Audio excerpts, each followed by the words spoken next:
right, I'll call this caucus in order here. Get ready for our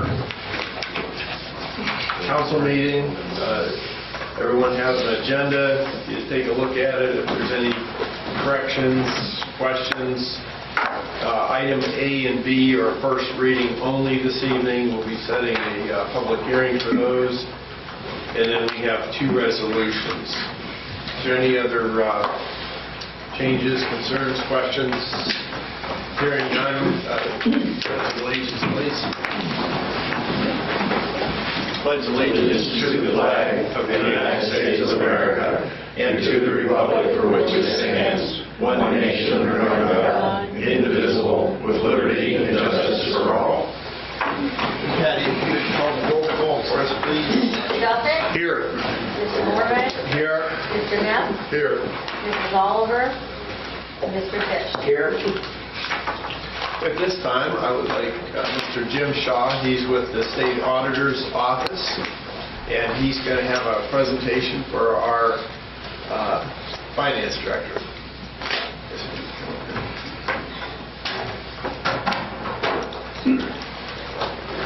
Good afternoon.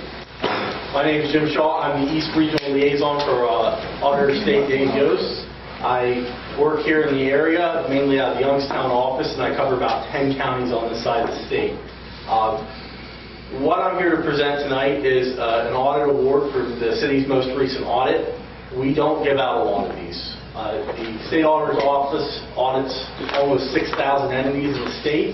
Less than 10% receive any sort of award for their audit. So this really does put the city's finances at the top of financial reporting. So when you hear about the auditor's office, first and foremost, it's usually not a good thing. So much of what we do is, get the bad guys, going after people for misusing public dollars, that sort of thing. So while we do that, we view it as very important to recognize entities such as the City of Canfield when they're doing something very right. And receiving this award really shows that Christine, the Finance Department, City Council, City Manager, you all take financial reporting very seriously, and I do want to congratulate the city. This is just such a great thing, and this really shows how seriously the City Finance Department takes their financial reporting. So once again, congratulations, and this is something to really hang your hat on.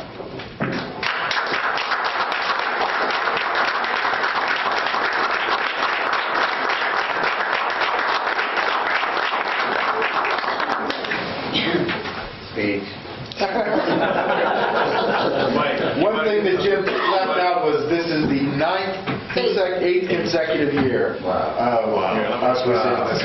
This is probably my longest running award. I do not know off the top of my head an entity in my area that has received the award 8 years in a row. Recently I was somewhere else. The entity had received their award 5 years in a row. So you beat out them. Wow, here, Christine.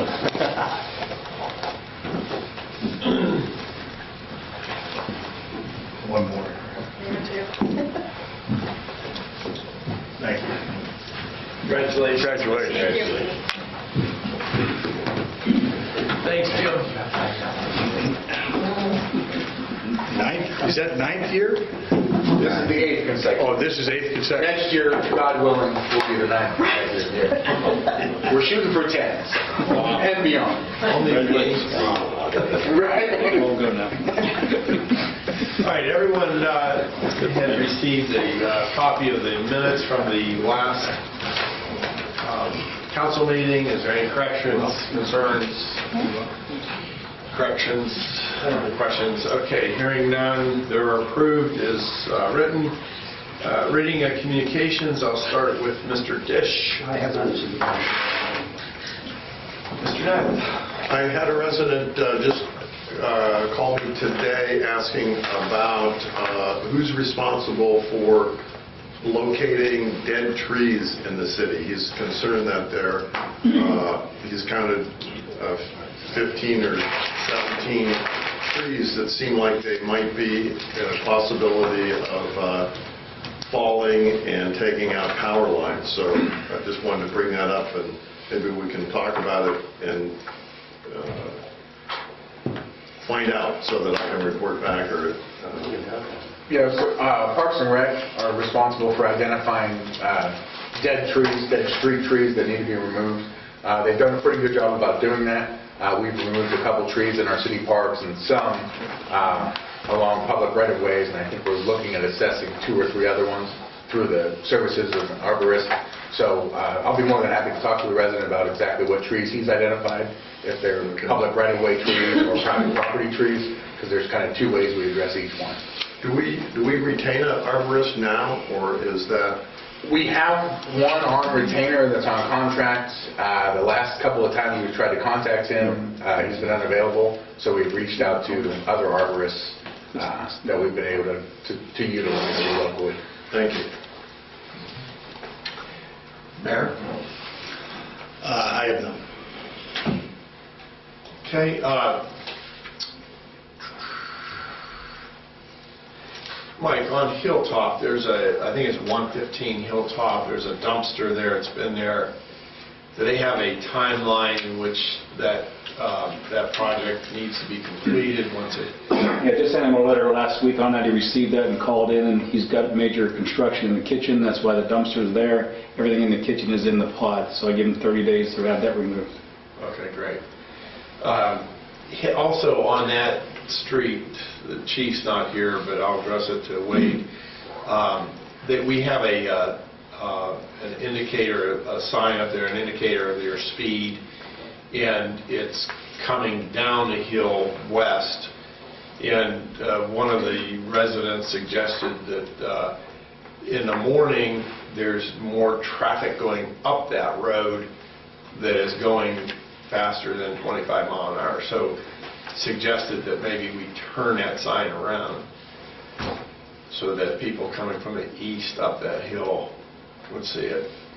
And I was going to ask Chief maybe to keep an eye out in the mornings. This citizen indicated in the morning is when they were having the trouble with the cars going a little faster than 25 mile an hour up that hill. So if you would convey that to him. Yes, sir. Mike, my neighbor across the street from me with the tree. I've got a call from the contractor. He's taking you down on the 24th. Okay. And I think their letter said that they had to have... Yeah, as long as they contacted me. Okay, so we're okay with that. All right, I great. had a phone already hit a wire on the neighbor's house next door. He called me back this week, so it's a good thing it's coming down. Yeah, they did have it surveyed. It was their tree, and so they, no problem, they're taking it down. So there was some, we had the mayor's quorum with the business owners here the other day, and I thought, Mayor, that was very successful. Great response from the local businesses in the area, and a couple suggestions were next time they wanted to talk, they have stuff to tell us. And so I thought maybe we would have a more open forum where, you know, they could convey their ideas to us. But that's your forum, so just conveying that message to you. There was some suggestions that perhaps when we use the green, there's an issue with restrooms. You heard that, Wade. And so we may want to try to do something with that.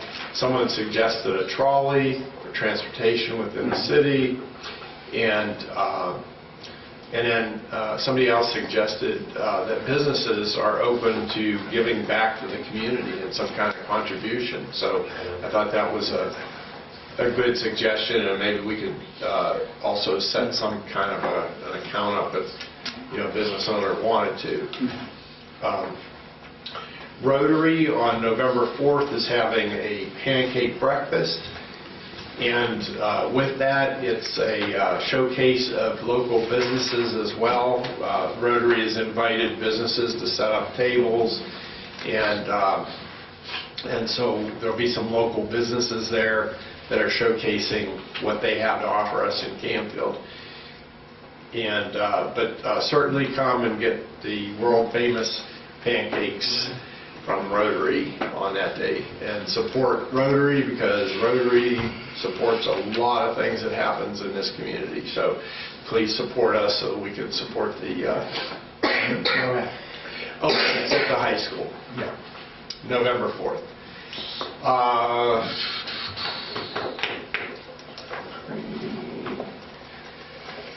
With that, that's all I have. Wade? Just a couple of reminders. So Fall Festival is this Saturday on the Village Green from 1 p.m. to 7 p.m. We have a number of activities that will take place. J.R. Grinders will be there. Coca's Pizza will be on site. We've got a couple of food trucks that have confirmed to be there. There'll be pumpkin decorating for the kids. We'll have live entertainment in the form, I believe we have a DJ, and our police officers will be out there as well. As you recall, the last council meeting in September, we were approved to apply for an F2 permit. Ultimately, that ended up being an F permit, which is beer only for sale. We received that permit today, so we're good to go on the green on Saturday. That will be conveyed to Coca's. It's beer only, for sale, purchase within the confines of the area that's going to be fenced in. So it's going to be well controlled by our police department, and it's kind of our first foray in this type of event. And as Chief Colucci indicated last time, we're just going to learn from each one. Any event that we have on the green, we kind of learn from. Trick-or-treat hours are October 31st from 5:30 to 7:30 p.m. in the city of Canfield. Our leaf pickup is currently ongoing, so it began on October 7th, and they do continuous daily sweeps of the city, both our Public Works Department and our contracted vendor, and that will continue through November 21st. And then our final town hall on the charter amendments that are being proposed on November's ballot will be on November 1st at 6 p.m., and that will be at St. Michael's Church. And we actually have a change in format for the residents that have attended those meetings. They kind of got to see the presentation that we've given 3 times. We are having we've coordinated with the school, Canfield Local School Speech and Debate Team, so we're actually going to have the speech and debate team debate both sides of voting yes or no on those charter amendments. So it'll be hopefully a nice event to showcase our Canfield Local School students, as well as provide an alternative format to present the information for the residents that want to get information but don't want to sit through myself or the mayor giving information on a PowerPoint slide. So that's all I have for communications. Thank you. A question. On the beer sales on the Village Green, how does that authorization conflict or react with the revised code saying that you cannot sell beer or wine within 500 feet of a church, school, library, those kinds of things? It complies. The Ohio Department of Liquor Control looks at all of that. It's an F1. It's a one-day temporary permit. It's not a permanent license. So it doesn't make any difference that... They looked at this. We originally applied for an F2 permit, which would allow for beer and wine. Through their review process, the Department of Liquor Control had to check with the Board of Elections in determining whether or not the area being proposed for the event was approved for wine and spirit sales. Where we're having it is not approved in that district, so we cannot sell wine or spirits in that area. It has to be beer only. And that's a result, I think, of the churches and some other things around the green. Okay, right. So yeah, all of those are considered through, I think we went through, when we first applied was the day after the September 21st council meeting, and through various back and forth kind of review process through the Department of Liquor Control, ultimately we were approved for that with some minor changes. Okay, great. Moving on, let's go to item 7, reports of committees, board, city manager, finance director, chief of police, zoning inspector, public works foreman. I'll start with Mr. Tisch. I do not have a report to see. Mr. Neff. I do not have a report. Okay. Mayor? Yes, I have a report, mayor's monthly report to council on the mayor's court. The month of September, We took in $6,159, which is actually transferred to the city. We paid to the state of Ohio $945. We paid to the Mahoney County Treasurer $33. So just if you're tracking so far to the city, year to date, we've taken $41,012.12 in revenue from Mayor's Court. And we've paid to the state of Ohio mandatory expenditures $8,944.50. Great, thank you, man. As far as the fire district goes, I did make some notes. Fire district will be next week testing the new water tower up by Kensington there, or not Leffingwell, but by Sheets gas station, the new water tower that was put up. It's expected that we will have 40 to 60 pounds of pressure constantly, and that's what this tower gives us. It gives us a constant pressure, whereas we didn't have that before. So in other words, we open up a fire hydrant, we'll have constant pressure from that. And we'll be testing that next week. Don't expect to find anything abnormal, should be okay, but we need to test that. That's part of the ISO procedure that we're trying to follow. It is Fire Prevention Week or month, and so the fire districts have been going around to the schools, the preschools, and we've touched at least 1,500 children thus far, which is fire prevention education. And I think Chief has some things scheduled next week, and then we'll be winding up with that.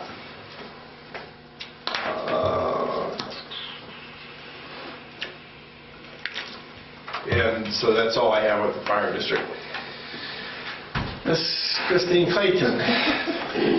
The resolution that you have tonight for accepting the amounts and rates is what sets, you need to approve what sets how we allocate our real estate tax revenue next year.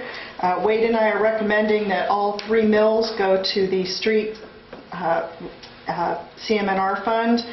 We're not going to put any money into the Red Gate debt service because we have a surplus in there currently. There's approximately $130,000 in there, and we only need $80,000 for debt service next year. So we'd like to work that balance down a little bit. So we're going to skip a year putting any money in there and use it all for road repairs. Great, great. And congratulations again. Thank you. Mr. Cook. For the month of October, we issued 10 permits for a total valuation of $195,640. Last Monday at the design meeting, McDonald's came in with a rendering of a new building. It looks pretty nice. The 3 members that were here liked it. They're waiting for the architect to look at it, and they'll be in next month on December 5th to get final approval if they can. Last week on planning, we set public hearings for McDonald's for the adjustments they need to apply for the building, and they'll come in on November 8th for that public hearing. Great, great. I know there'd be a lot of happy people when McDonald's is built out. Wade? So, as y'all have noticed, Chief Colucci's absent tonight. His son's final football game was this evening, so I excused him from attendance so he can go watch his son play football for the last time this year, as I believe in 8th grade. So he did provide a report. The prosecutor's office sent out a notice that they have been fielding a number of calls regarding a local business, EnergyWise, which I believe has been on multiple news outlets. They may have been in Canfield at the fair signing customers up. Apparently EnergyWise may be going out of business and failing to complete the work. The prosecutor's office instructed complainants to do the following: file a theft report with the local law enforcement, file a complaint with the Ohio AG's office, call an attorney, and stop payment on any pending payments that may have been made to the company. We've been asked to field these reports and instruct victims to file the complaint with the AG's office by calling a 1-800 number, which is 1-800-282-0515, or filing a complaint online via www.ohioprotects.org, which Chief Calucci indicated we will post this on our website, Facebook, so that the information is out there for everybody's consumption, not just this evening. And then in regards to the event we're having, the Fall Festival on Saturday, there are special guest judges for the pumpkin decorating contest, which I don't even know who they are, so they're really keeping it wraps. The guest judges include some of our Canfield High School students, including our Canfield High School cheerleaders. So I think everybody's kind of excited for the event, and I'm excited to see who these special judges are. That's all the Chief has for Public Works. You've probably noticed the North Hillside water line replacement project has began this week.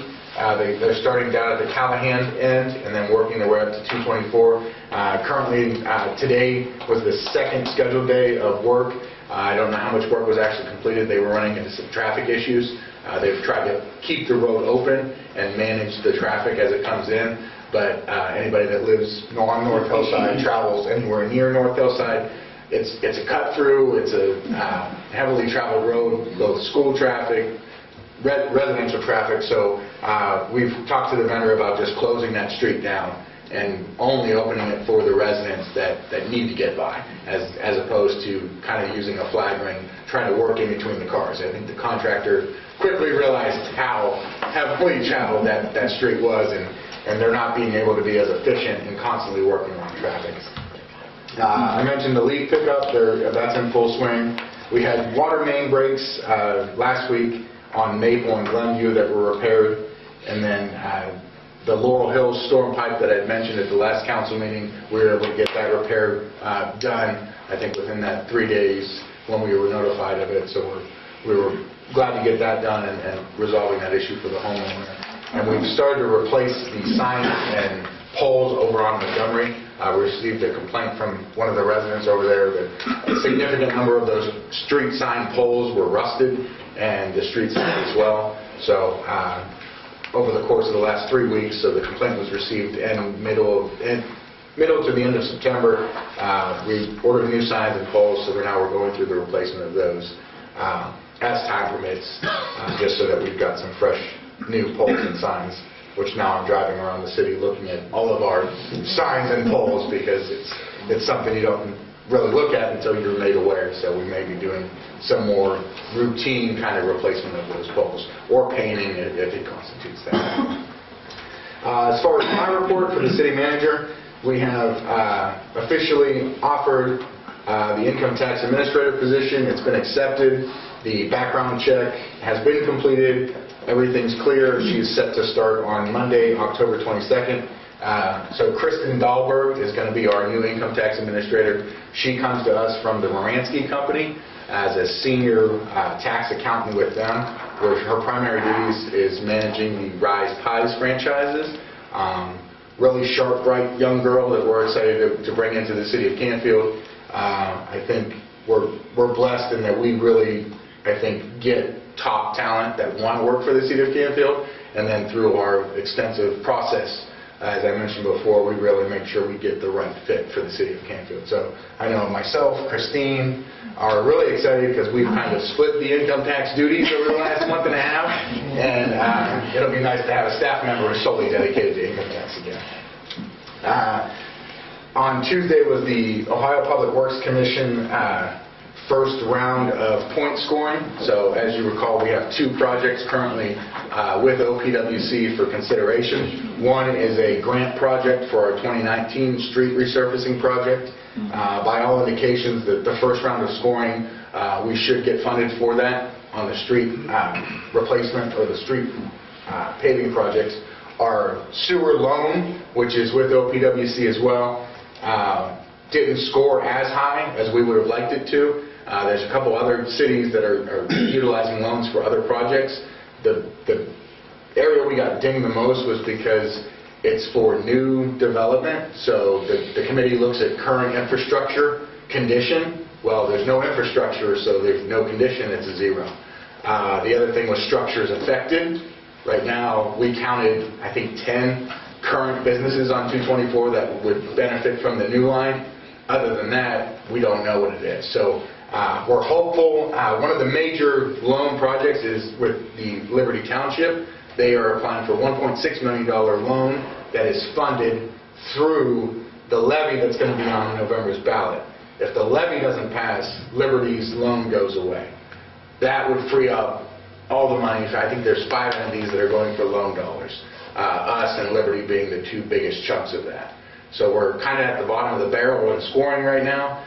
So 2 scenarios happen. Liberty doesn't get their levy passed. We automatically move up just based on scoring. And then secondly, there's still a regional significance scoring that's done. We believe because of this project benefiting Canfield City, Canfield Township, and the region as far as economic development, we may score very high in that and still get funded by bumping up our score through the regional significance versus some of the other projects that don't have the regional impact that this one does. When does that scoring, that regional significance? That will be on October 30th, I believe. That's another level? Yes. So there's the OPWC committee, which I sit on. It's a 9-member committee made up of Mahoney County, Trumbull County engineers, sanitary engineer, myself, representatives from other villages and townships make up the 9-member board that kind of goes through all the scoring metrics that are set by Eastgate, which is set by the state. So we kind of go through and evaluate and, as a committee, score each individual project, which I believe there's 76 projects right now. And of course, with any grant funding, there's only so much money available, and not everybody's going to get funded. So we do our best to evaluate projects for their merit, both for benefit of the community and then all of the other scoring metrics as well. But that meeting will be October 30th. I believe by the end of the year is when they actually award the grant funds. Well, tell us who's getting the grant funds. They won't be awarded the grant or loan until next July to then begin construction or to utilize for our 2019 resurfacing project. In conjunction with the JED development and kind of our timelines on getting the developer water and sewer to his property, he came in earlier this week to sit with myself and our engineers, and then we also met down at the Mahoney County Sanitary Engineer's Office with Mr. Pat Giannetti and his team to discuss timelines as far as the developer has interested parties that want to begin development. So his construction timeline would be as early as spring of next year, where, as I just indicated, we wouldn't have any money to start our project until July. So we're kind of talking through some sort of developer funded infrastructure that could get the development and the use that he's proposing quicker than what we would do, which again, that would change a whole lot of the loan stuff that we're going after and kind of our overall strategy and how we get water and sewer to that area of town. The JED area benefits from our efforts to get water and sewer down to Redgate. So we're not doing this solely to get them water and sewer. They are getting water and sewer because of our efforts to get water and sewer to Redgate on property. We talked briefly at a work session prior to this about finalizing those JED and annexation agreements. We mentioned we've been in contact and trying to set up the finalization of some of these, I guess, just crossing the T's and dotting the I's and procedural stuff to get it filed with the county to get it signed, sealed, and delivered. Where it's signed, sealed, we're just not delivered. So we've reached out to township administration to see if there's a better way to communicate with their attorney. I know Mark has made multiple efforts to schedule meetings to speak with their attorney to get this thing finalized, and for whatever reason we just have not heard back or really had any success in trying to coordinate that. And then finally, the fire district contracts for all of our dispatch services agreements that we dispatch for Cardinal Joint Fire District, Berlin, Damascus, Ellsworth, Greene, and Goshen townships.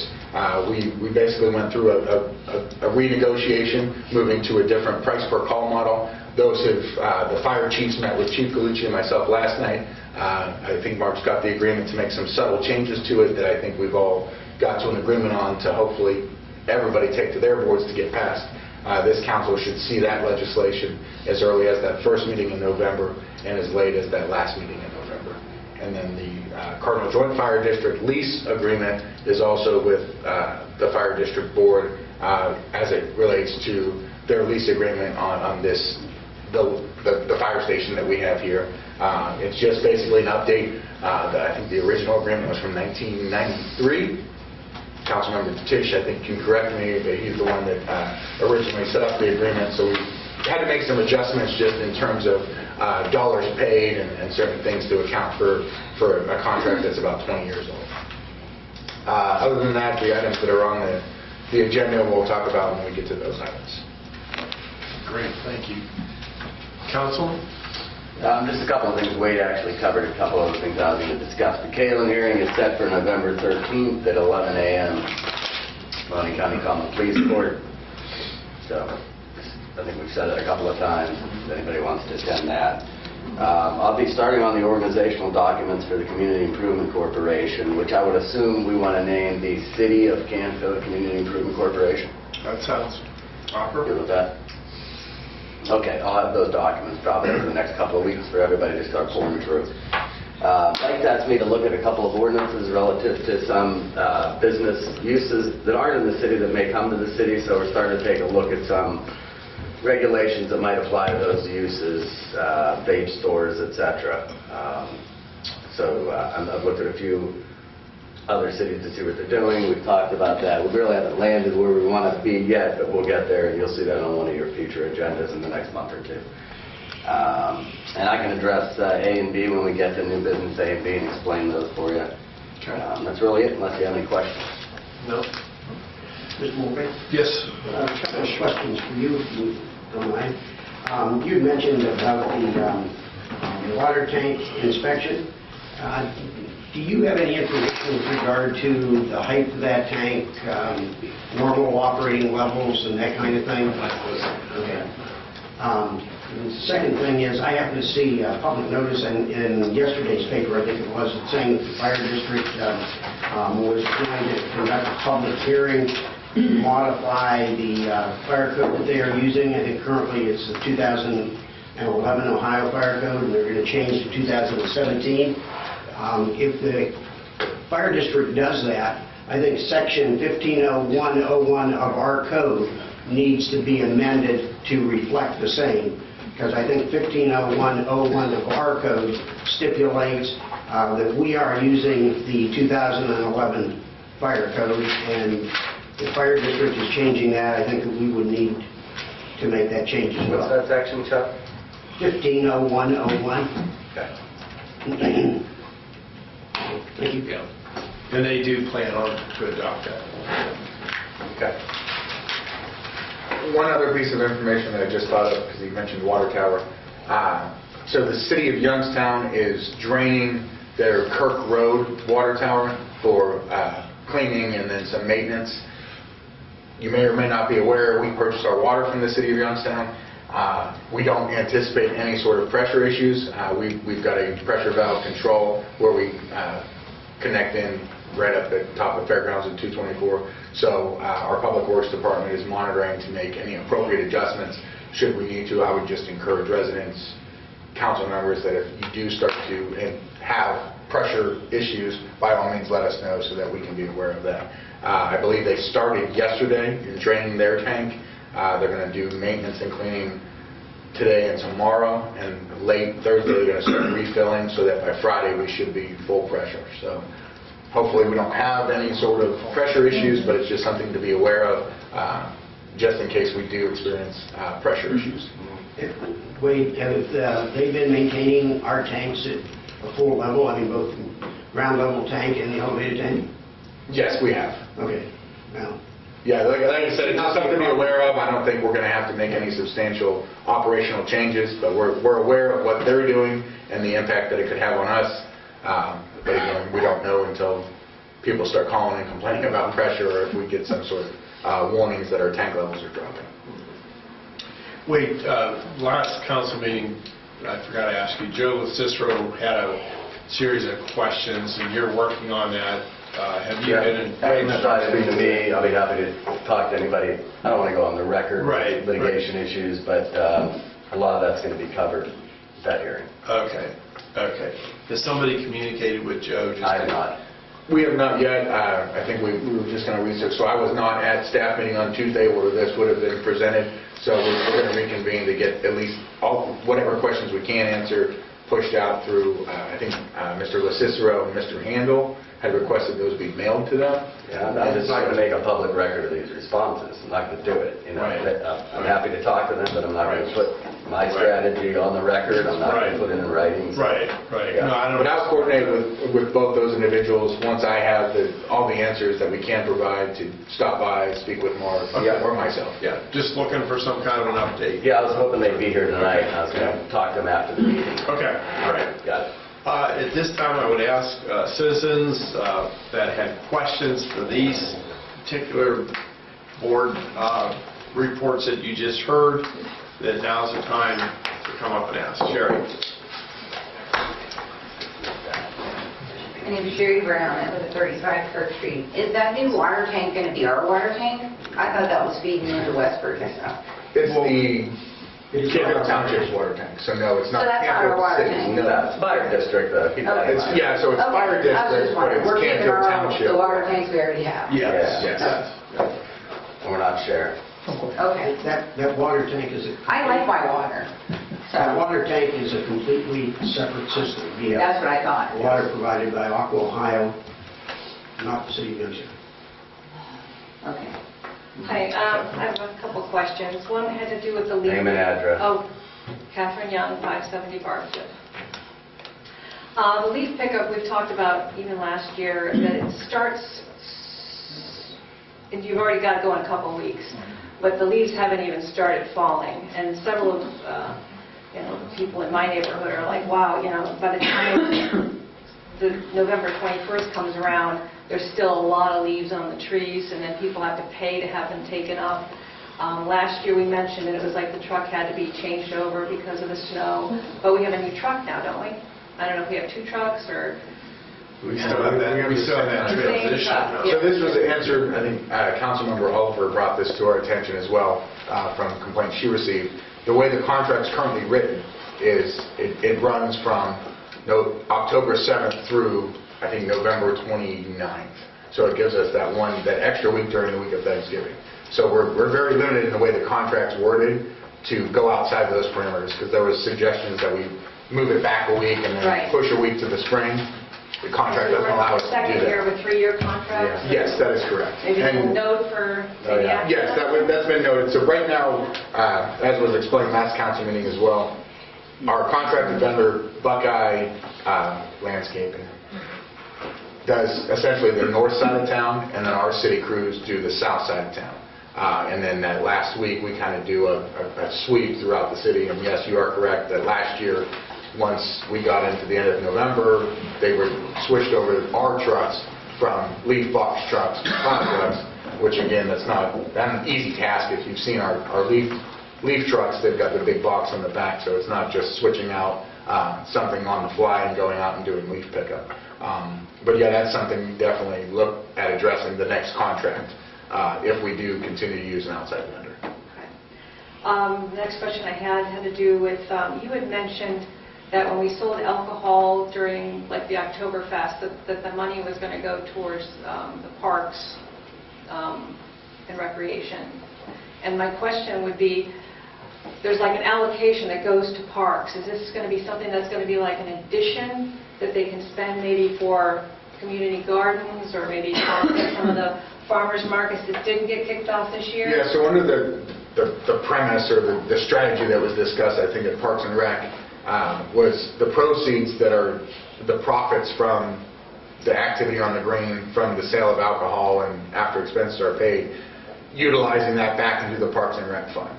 I don't think that would be in addition to, I think that would just allow our city council and the general fund not to allocate additional dollars to the Parks and Rec fund, so that the Parks and Rec fund ends up having its own revenue mechanism instead of relying on allocations from the general fund after we've funded kind of everything else, and then whatever's left, or if there's a project of need that Parks wants to do, then they ask for that. This is hopeful to where that money will go to Parks, where they're not asking the general fund for money. Right. So this year, and it's been a whole year since I approached the park folks about the community gardens or whatever. And it's going to be, are we going to have to like keep waiting? Because some of that had to do with money and had to do with, having the funding you had already gone on and taken your survey, and the community said, yes, we'd love to do it. You got your Oktoberfest. I was just hopeful that maybe it takes setting up something like that perhaps in the fall, because the spring hits and boom, you're going to be another year. So when you said, the beer money was going to go, I thought that'd be really nice. But it might take a little bit of effort on the council's part to, kick off the things that the community's already said that they would enjoy and want. Well, I think that's also at the discretion of the Parks and Recreation Board as far as setting their priorities and what they want budgeted funds to do. The Fall Festival was not something that was, I guess, park initiated. There was something that myself and the police department kind of said, let's try to do a fall festival. So you're kind of talking about two different things. It's not like we've put a higher priority on our events over what the community or parks wants to do. Yours was in the works for a year. You had mentioned that before around. Yeah, so I think those are all valid questions and comments for the park board to hear.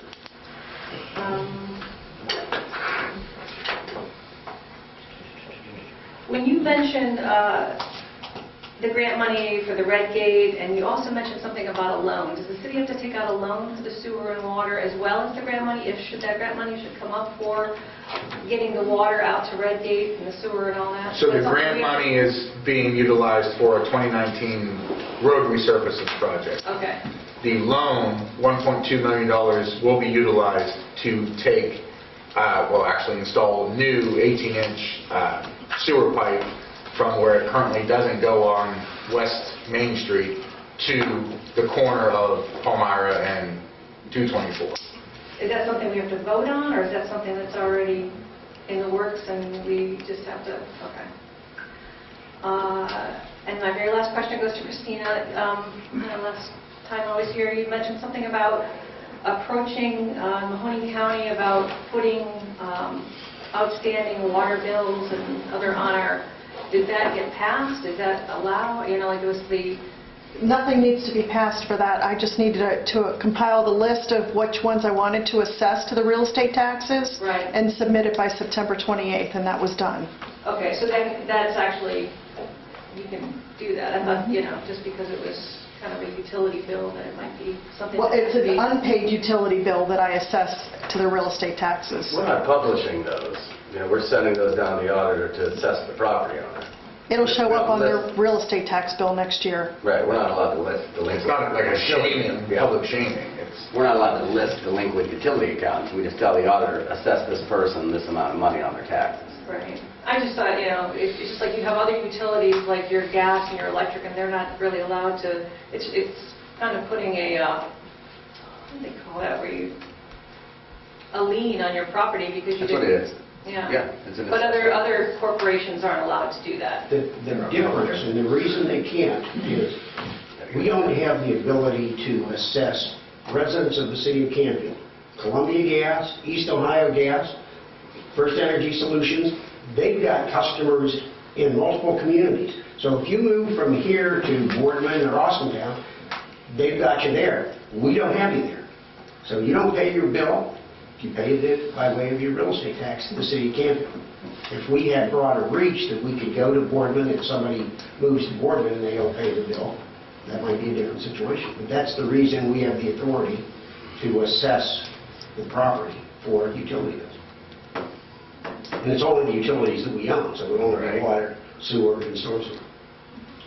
All right, thank you. Thanks, Catherine. Frank?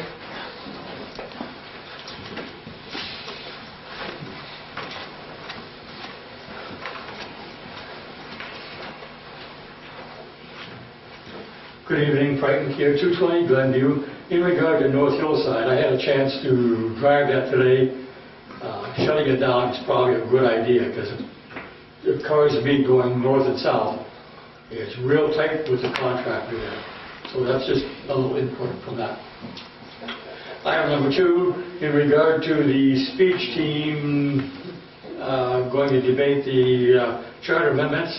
I will volunteer my help for the team that is going to talk, opposing it. You're for it, or you for it? I can help the ones for it just a little bit. The ones against, I'll help a lot. You'll get it. Thank you. All right, thanks, Frank. Anybody else? Yes, Mr. Rowe. Bill Robinwood, 161 Hood Drive.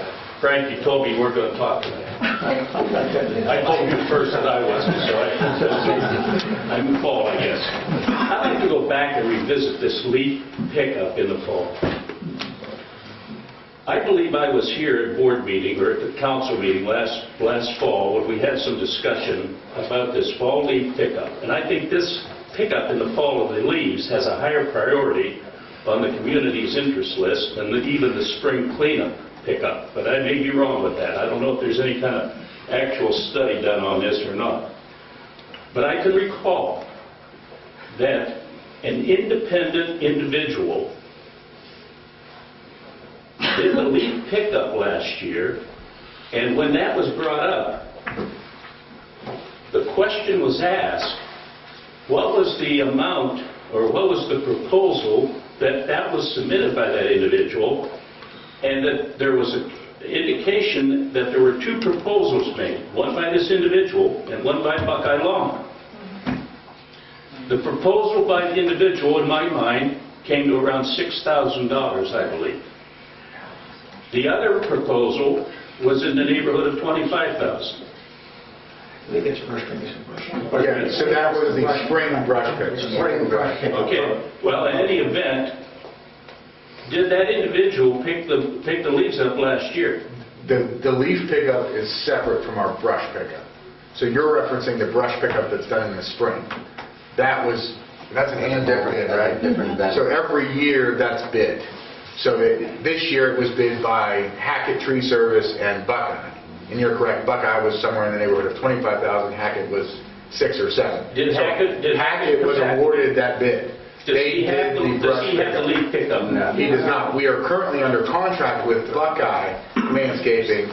We're in year 2 of a 3-year contract for our fall leaf pickup. He never bid the leaf pickup. Who did? Hack never bid leaf pickup. Well, I thought that was what happened, Chuck. Did you ask the question? I asked the question, but that was the brush pickup. That was for brush pickup, the spring project, not leaf pickup. We bid that every year. This leaf pickup's a 3-year contract. He's in the 2nd year, the 3rd year of the 3-year contract.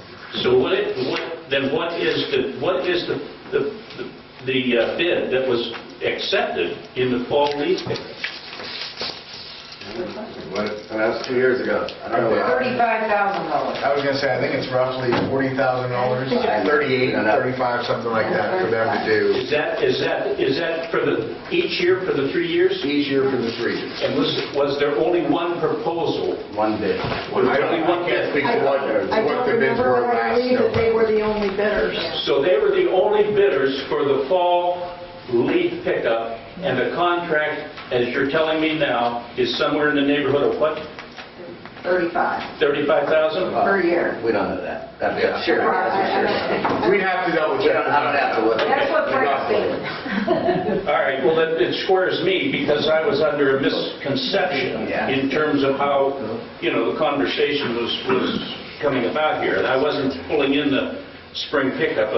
I mean, just like it was mentioned, we don't have, I have more grass in my, when I mow today than I had leaves. And I think that, you just can't legislate when the leaves are going to start falling. So the bottom line is, I think it does stand to reason there may be a lengthy, after Thanksgiving, we may have to have another week or 2 of leaf pickup, and should be given consideration. All right, yeah, thanks, Phil. Anybody else?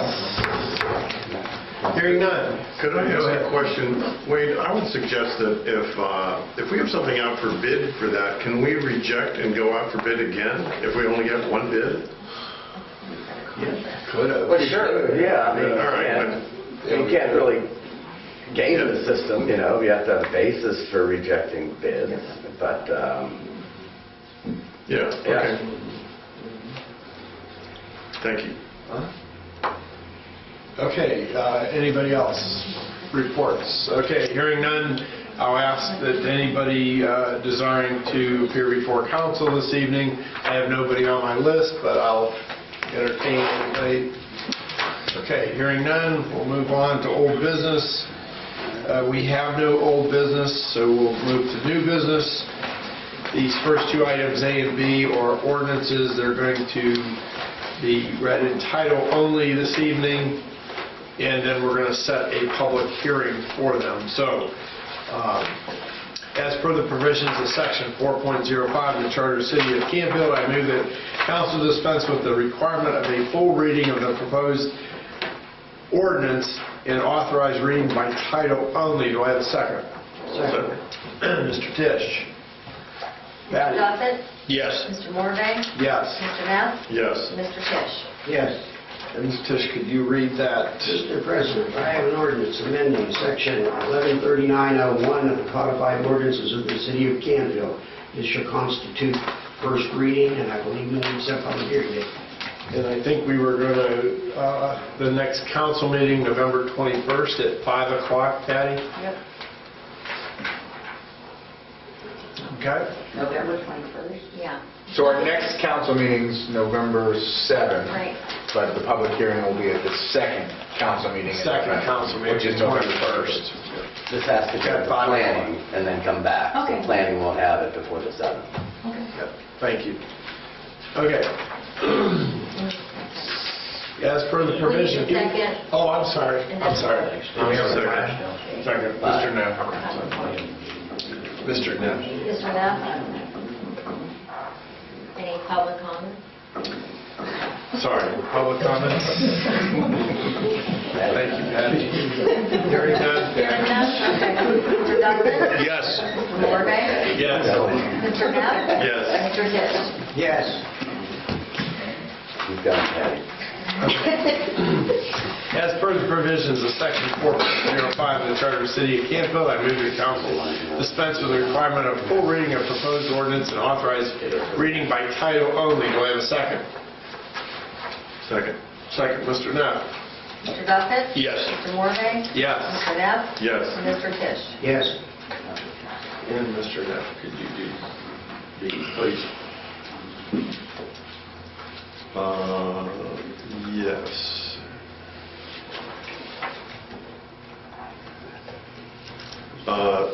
Mr. Chairman, I have an ordinance amending subdivision and land regulation of the City of Canfield to implement traffic impact study standards. This is the first reading. Thank you. I need a second. Second. Second. Mayor, any discussion, public comments? Hearing none. Patty? Mr. Duffett? Yes. Mr. Morvay? Yes. Mr. Neff? Yes. Mr. Tisch? Yes. We're going to set the public hearing for the same date? 21st at 5:10.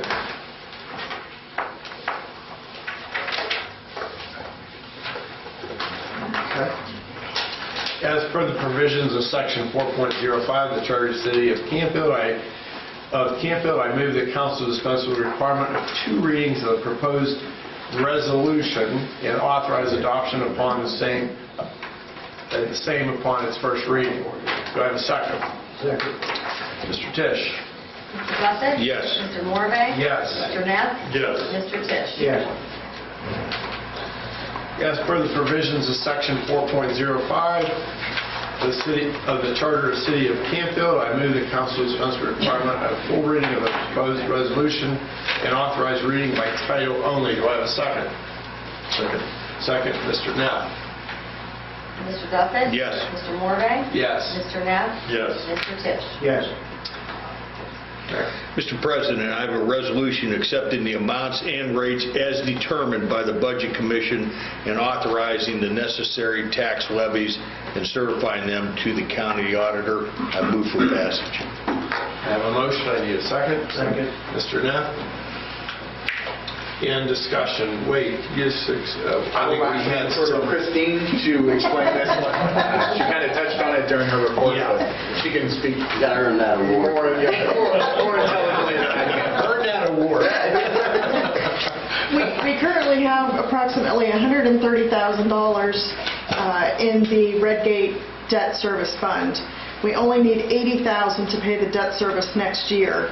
So Wade and I are recommending that we not put any additional money in there next year and put it all in the street CM&R fund for paving purposes. And then in following years, we're going to put a little bit back in there coming up until the debt's paid off. Sure. Council, questions? In previous years, we've been putting about $89,000, $89,000 in there, and they've built a surplus.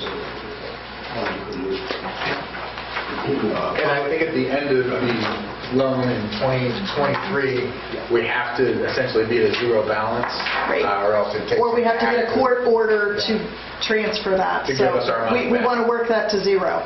So we want to keep just enough in there to pay the debt service and then not carry over too much to where that last year we're leaving money on the table to court order back to us.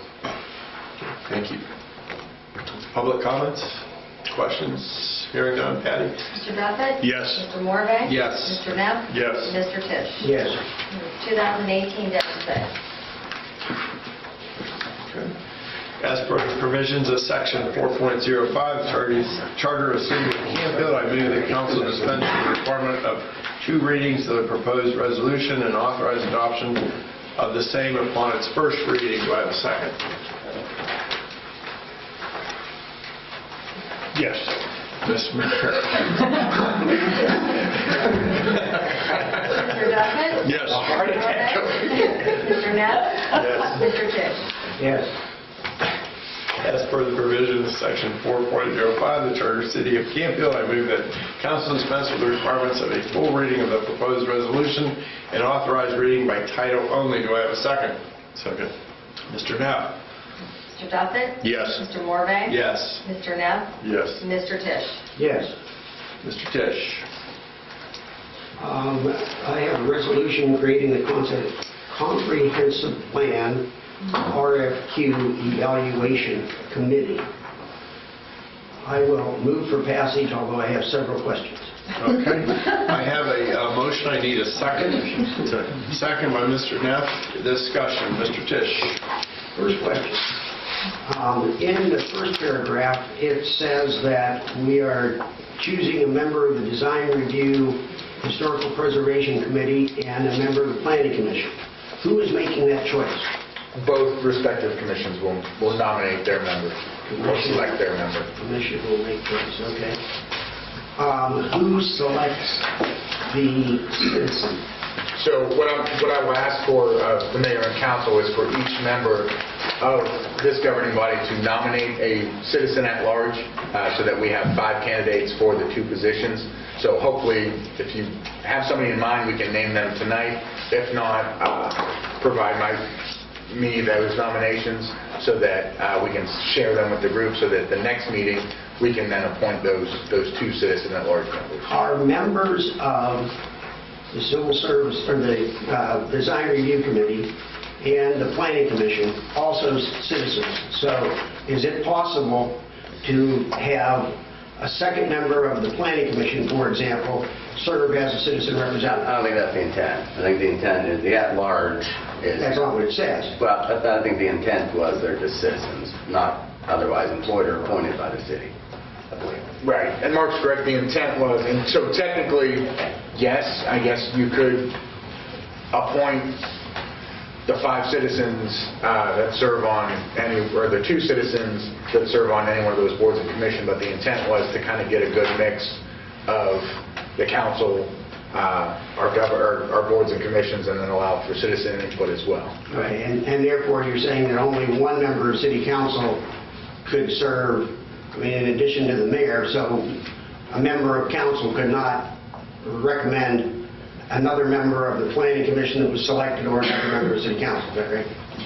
That's correct. I mean, it's at the pleasure of the council, but the intent was to not have the same decision makers. And this was something that we had floated out to council in a previous memo asking for feedback on 2 options. Does the City Council become the RFQ committee, or do we move to this sort of model? The majority of members chose this model. And I agree with that, but I was a dissenting member, so I'm making my point. Does this committee make a recommendation to City Council for the selection of the firm that's going to do the comprehensive plan? Yes, so they will provide a recommendation. Ultimate authority to grant that award is City Council's discretion. Okay, and you answered the next question. Does City Council have discretion in making that determination upon the recommendation back to you? Yes, absolutely. Thank you. Are we close to, is the RFQ pretty well drafted? Yeah, so we've got a final draft version of the RFQ. Once we have the committee in place, the plan is to allow the committee to kind of review that RFQ for a procedural review. We don't want to spend 4 months. It seems like this adds another month because we have to wait until we have another planning and zoning and another design review. Right, and so we're in draft. So to answer your question, there's a final draft. Once the committee's in place, the committee will review it, bless it, and it will go out to bid. Basically a 30-day window to then get those RFQs back, and that's when the evaluation committee will go through their proper measures to evaluate the firms that respond. Depending on the number, historically, if there's 10 or so, you dwindle them down to 5, and then you sit and meet with those 5 for either first interviews, second interviews on maybe the top 3 to then provide that recommendation. Much along the same lines of when the search committee for the city manager's position, much like we've done for our public works and income tax administrator, kind of follow a process that allows for a comprehensive review and thorough review of a selected candidate or firm. If ultimately this is going to be a recommendation to City Council, if City Council has discretion, aren't we just wasting time by having these other individuals sitting on that? Well, I think so the premise behind the proposed option 2, again, that was, I think, my brainchild. I will take credit for that. With a comprehensive plan, again, having that citizen involvement, it's not just specifically ordinances and regulation. It deals with land use, planning and zoning, design review. There will be stakeholder meetings all along the way as part of the comprehensive plan.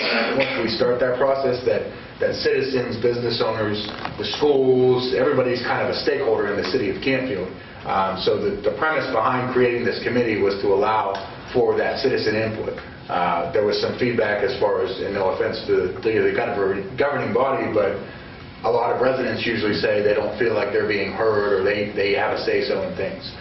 So this was a way to, again, incorporate the multiple facets that would be involved, planning and zoning design review, and allow for some citizens to sit on those committees, which is why the intent is not to have the same people that sit on boards and commissions of City Council. It's meant to show other members of the public the processes that we go through just in selections like these. And it allows them to provide insights. I mean, we've got some really talented citizens that are not serving on boards and commissions or council. They're doing other things. So I think this is a way we can kind of identify future city council members and board members. Again, I guess my thought is we as city council have a responsibility to adopt or hire a consultant. Then you have all the citizen input. That comes after the fact. It's just sort of my point. I think we are some time. The legislation on the table is for the creation, so you can create or not create this committee. Wade's right. Don't pass it. And then you can appoint the RFQ yourself. You got a motion and a second. I just made my comment. Any other comments, Mayor? I'm in favor of it. This was put out to us in an email. I see your point, Councilman Tisch, but when the email came out, we had the option A and option B, and I think since it comes back to the governing board, it might allow some input from the community on this matter of the RFQ. May extend this a little bit longer, but hopefully we get some input from the community in that committee. So I think it's worth utilizing members of our. And I don't think there'll be a delay in the process. Again, like I said, as soon as the committee's formed, the the bid will go out, 30-day notice, and then once the RFQs are received, that puts us early in 2019, which will allow us, again, to go through the appropriate budget funds for kind of the idea of how much we're looking at possibly spending next year, so that as we start with the comprehensive plan and the RFQ review, can kind of decide from a phase standpoint how many we're doing, depending on what comes back. Because it should be multifaceted and multi-phased. I think, as previously mentioned, this isn't something that's done in 4 months. This is a 12 to 18-month comprehensive plan that looks at every aspect of the city, from transportation, utilities, planning and zoning, future land use. So there's a number of phases and facets to this where it's not going to be a quick process no matter what we do. I agree. Yeah, and I'm in favor of it. I sent my in favor of it to Wade simply because I think it it does give us some transparency, so to speak. That we're not just council making that decision, but there's other people that that are helping us make that decision. So I'm in favor for it. Public comments, Brian.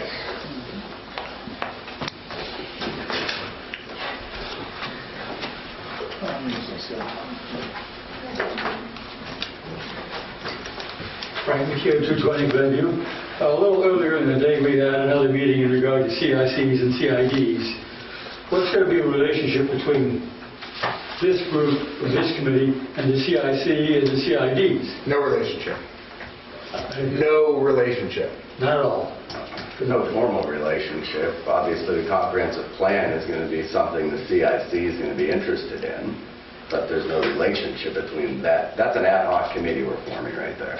The CIC is permanent.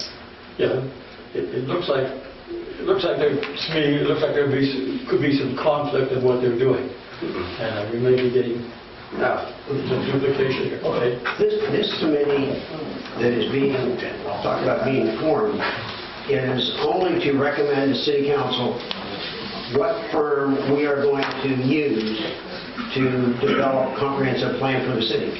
Once that recommendation has been made, this committee goes away. Right, but the firm will be making recommendations, and I want to ask you if they are going to be in conflict with CIC. Yeah. Okay, good. Shouldn't. Any other public comments? Hearing none. Patty? Mr. Duffett? Yes. Mr. Morvay? Yes. Mr. Neff? Yes. Mr. Tisch? No. And it's 2018-7. And I would request the members of council to provide those nominations as quickly as we can, so that at the next meeting we can take those 5 nominations and name the 2. Mr. President? Yes. I'd like to nominate Bruce Neff as the council member for this committee. You got a second? I'll second it. Second. I have a motion. I have a second. Mr. Duffett? Yes. Mr. Morvay? Yes. Mr. Neff? Yes. Mr. Tisch? Yes. Okay. And so then, the nominations for the citizen at-large members, again, it's not something we have to do tonight, but get them to me. We can share them with the group so that when we sit down next time, the 5 of y'all can either at least talk to the people that are being nominated, and it's not just an on-the-fly appointment of those 2 members from the 5. Okay. Mr. Chairman, Yes. Mr. Neff. I would like to nominate Phil Rauterbush for the citizen. Okay. To the Ethics Committee. Those on planning. Correct. I second. What was your comment? I have a second by... Oh, you already seconded. Well, Phil, discussion. Would Phil be the representative from planning? Or will there be a second planning representative? I thought we would recommend that the chairs of both planning, which would be Rachel. Well, and that's why it would be, I guess, left to the planning and zoning. I mean, no offense, but so planning and zoning is now going to have a member to appoint. Bruce Neff's already been appointed. Phil Rauterbush has been nominated. That's 3 members of our planning and zoning. who also serve in the capacity of council. So again, the intent was to get a good mix, but again, that's at the disposal of council as far as who they want. And again, like I said, we don't have to make those nominations and appoint those nominations tonight. It was just something to consider that when we come next time to have that prepared and available. Right. Okay, but nevertheless, I have a motion on the table, I have a second, so I guess I'm going to have to call for the question. And you're talking about the citizen at large? This is one of the citizen at large. Citizen at large. What are you talking about? To consider. To consider. And I think we should probably wait and see, what we really want to do there. Okay, at your discretion, I can withdraw my motion, or we can vote no, and then we consider it.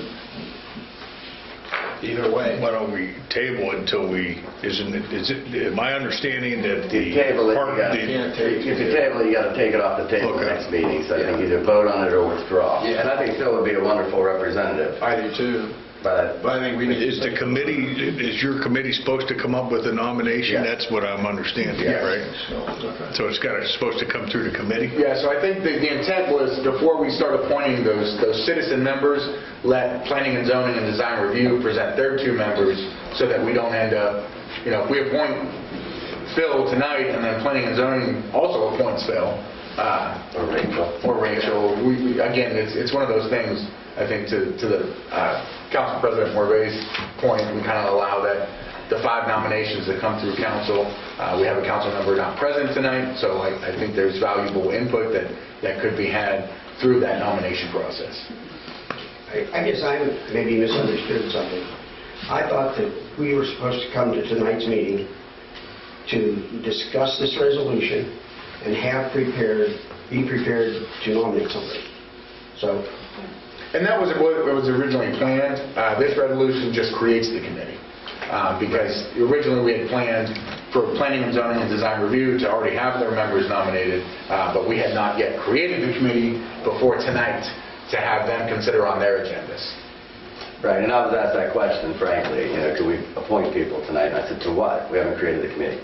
Right, you got to create the committee first. So that's what you're doing tonight. Yeah, so you're correct. Communications that I've sent out were for this meeting to be prepared to basically name this committee, but through some procedural things, we kind of, we can't appoint anybody to a committee before the committee is created. I guess, and to go back to one of my points I was making earlier, if you can't appoint more than one person from the design review committee or the planning commission or the city council, those are the folks that are going to have to work with this and have, I guess, more Skin in the game. Skin in the game. Good. Yeah. Anyway. I think at this You have a time... motion on the floor. Yeah, I have a motion on the floor. Also, I've had a suggestion to withdraw the motion. Yeah. Let's vote. Okay, so public comment. Patty? Mr. Duffett? I'm still wanting to get some clarification. I'm not ready to vote. So they're, Okay. You still want to discuss? indicate what they're voting on. You're voting on appointing Phil Ronovich as a citizen. As a citizen at large. Is what the motion is to vote yes or no. My suggestion was to vote no so that we can delay it until we come up with a strategy, who we're going to nominate. My question is on how many is planning and zoning supposed to have on this committee that we already approved? The intent of the ordinance was 1 member from planning, 1 member from design, 1 member from council, the mayor, the city manager, and 2 citizens who were not hired and appointed in the city. That was the intent that we had in front of you. Okay, so what do we have now? You have 1 council One member. council. The mayor, Bruce Neff, myself, are right now the 3 members that are on the committee. So we're looking for a planning rep, a design review rep, and then 2 citizens. So those two citizens are picked by a nomination by each of the councils. So you'll have 5 citizens that are nominated to pick 2. So Bruce, your nomination is to not have zoning do their own nomination. You want to nominate? Is that what you're doing? No, I said it was Planning and zoning. Citizen at large. Yeah. He's nominating Phil Rodenbush to be citizen at large. Consequently, Phil also serves on the Planning and Zoning Committee. Right. Oh, all right, that's where my... The problem is that we have Bruce on planning. If planning nominates somebody else, that's a second planning member. And Phil, as qualified and diligent as he is, would be the third. Right. So you'd have 3 out of 7 from one committee, and you really haven't opened it up as we had anticipated. But that's up to you. Yeah, and again, that's council's discretion to provide those nominees. But like I've said, we were anticipating that each member of council would have a nominee so that council could collectively discuss of those 5 nominees, pick 2. Again, we have a council member missing tonight, and I know through the procedurals, if everybody didn't have a nomination ready, as Council President Morvay indicated, we may be best suited to delay and then allow this for deliberation at the next council meeting. I agree with that. I think it should be delayed. I wasn't prepared to have a person ready. We voted on the format of where it's going to come, so are we voting now? Yes, sir. Yeah, so I vote no. Patty? Mr. Duffett, no. Mr. Morvay? No. Mr. Knapp? Yes. Mr. Tisch? Yes.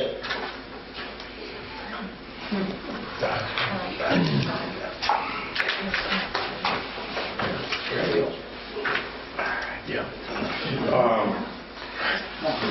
Council comments. Mr. Tisch. I think I made a lot of comments this evening. Pass it, please. Okay. Now, we discussed, probably should have brought this up in my review with planning and zoning. We had an individual come before us asking for a variance on that Old North Church sign, which was turned down. So I just wanted to bring up that happened in planning and zoning, and it was because he wanted an additional size of an LED portion of his sign. So we'll see what he does from here. He's allowed to have a sign, but not as big as he wanted. So that's all I have. Mayor. I thank the support of the city manager and Christine in getting the business forum off. It was a great turnout. For those of you that I see out there that were businessmen that came, we think that's a start of something good that's going to blend right in with what we're trying to do with economic development. So I appreciate the support there. I thought that was good. And congratulations, Christine. That's in this era of finance and everything that's going on, it's nice that we can top that horn, because that's really significant. 9 years is really something. So great job.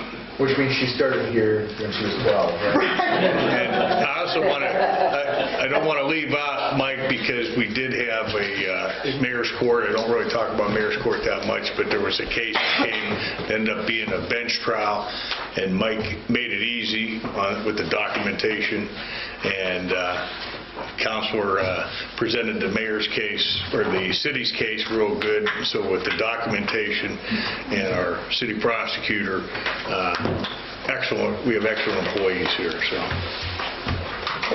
Would I return my position? Yes, sir. We had some additional information sent out to us with regard to a bid that was received. We need to have some discussion with regard to that. In my opinion, we ought to reject the bid. Yeah, hold on. I have to talk to Wade about the issues that arose with that. I'm going to do that tomorrow, and then we could have maybe a conversation about that. Yeah, so in your packet was the proposed agreement between us and the fairgrounds for a project that has yet to been awarded regarding the backflow. It's for information. I think it was at the disposal of council, should they want to discuss that this evening, or allow time to provide comments so that we can consider it. Again, I think we have time restraints on when we actually have to consider the award of the bid, which the award of the bid would be contingent upon this agreement being in place. Does council want to have any discussion with regard to this, or do you think we ought to wait? Yeah, so I spoke with the general manager with the Canfield Fair. Their board was presented this information, I think I sent it to her last week. Their next board meeting is not until November 7th. So I spoke with her today. It's been distributed to their membership. They won't even discuss it until November 7th. Okay. Do we want to have? I don't understand. I mean, this is coming from the previous administration. I don't quite understand why would we be partnering with the fairgrounds when the businesses in Canfield have had to pay out of their own pocket the full requirement for going to these backflow preventative systems. Why would we participate with them to the pretty large amount of money that is involved in this proposal? So I don't see anything. Well, I don't know if the other members of council had any comment or not. That's been my basic premise. Well, I thought there was some logic behind that. What was the logic behind supporting it? You'd have to ask prior city manager about that. We got pretty far down the road on that one. Yeah, and I know I have some notes on it, but I have to go back and review it because I know there was some logic behind it, supporting it, but I can't remember why. I mean, I think we ought to hold off on voting on that. I think that's a good point, Chuck, because I remember when we were up against the limit on those backflow things with some of the businesses. I don't know, when was that? I know that there was a couple of restaurants on the hill in previous administration, and they had to pay for it, and,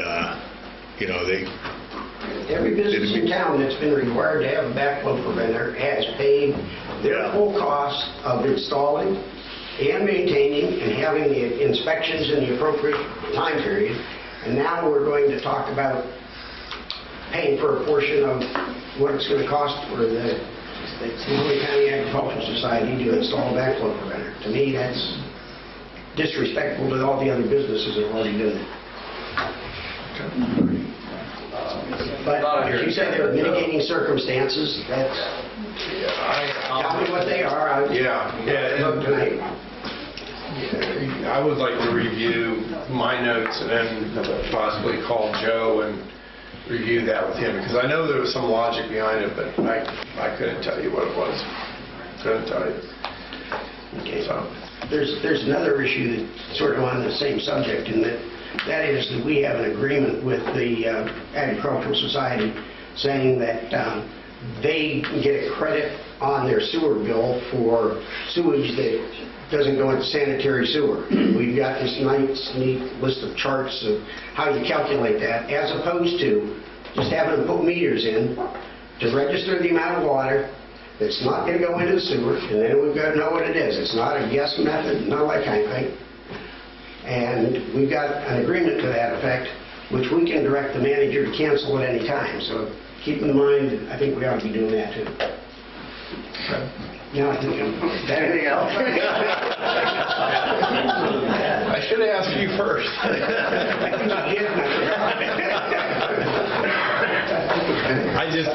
My comments for this evening is the business forum that we had. This room was packed, and so the interest in the business owners to have a business here in town, and they want to be heard. And it was very, very well received.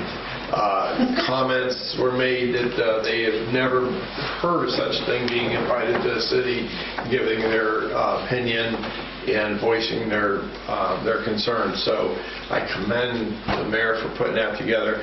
I had mentioned too that at that meeting that the Small Business Administration puts on it's called an Emerging Leaders class for entrepreneurs that want to look at their business in a different way And this is an MBA type program, and it goes from April to October. It meets like every other week or every third week, and you just go over strategic goals and financial analysis. There's mentoring. It's a comprehensive class. It's free. The Small Business Association puts it on.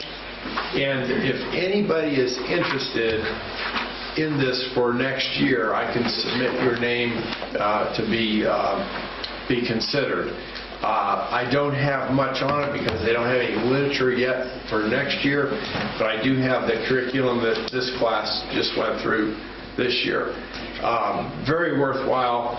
It takes a look at, okay, how do I work on my business instead of in my business? And it teaches you how to do that. And so if anybody's interested, let me know. I've got to go home and take care of grandchild, so with that, I'm going to adjourn the meeting.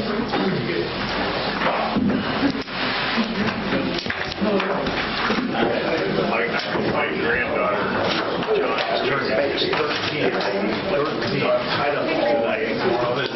Oh, yeah.